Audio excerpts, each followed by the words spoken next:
প্ৰথমতেই মই সাংবাদিক বন্ধুসকলক ধন্যবাদ জনাইছোঁ। এটা কথা হ'ল আমাৰ সন্থাটো হ'ল পূব মঙলদৈ বেচৰকাৰী পৰিবহণ শ্ৰমিক নামেই বেচৰকাৰী, তাত চৰকাৰী পুঁজি কেনেকৈ আহিব? প্ৰথম কথা। দ্বিতীয়ত, আমাৰ খাৰবেৰীয়া সন্থাৰ সভাপতি শহীদুল ইছলাম, সাধাৰণ সম্পাদক জিয়াউল হক, তেওঁলোকে চৰকাৰী ধন আত্মসাৎ কৰা বুলি যিটো নৈচৰীয়া সমান অভিযোগ আনিছে, এই অভিযোগটো ক'ত পালে? এই অভিযোগটো যদি প্ৰমাণ কৰি দিব নোৱাৰে চৰকাৰী ধন আত্মসাৎ কৰা বুলি, তেতিয়াহ'লে আমি আইনগত ব্যৱস্থা ল'বলৈ বাধ্য হ'ম।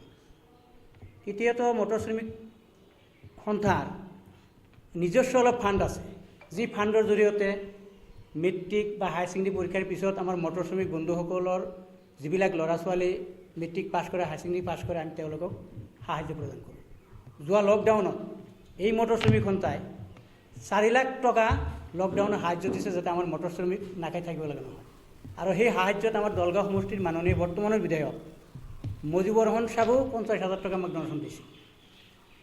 তাৰপিছত আমাৰ মটৰ শ্ৰমিকবিলাক যেতিয়া বেমাৰ আজাৰত জুৰুলা হয় বা দুৰ্ঘটনা হ'ল, এটা মটৰ শ্ৰমিক কিবা এক্সিডেণ্ট হ'ল, 15 দিন ঘৰত বহি থাকিব লগা হ'ল, সেই সময়ত আমাৰ সন্থাৰ পৰা যাই খবৰ লয়, সেই মানুহজনক চিকিৎসা প্ৰদান কৰে। তাৰ লগত যিকেইদিন মানুহজন চিকিৎসাৰত অৱস্থাত থাকে, সেই পৰিয়ালটোক কিঞ্চিত হ'লেও সন্থাৰ ফালৰ পৰা সাহায্য প্ৰদান কৰা হয়।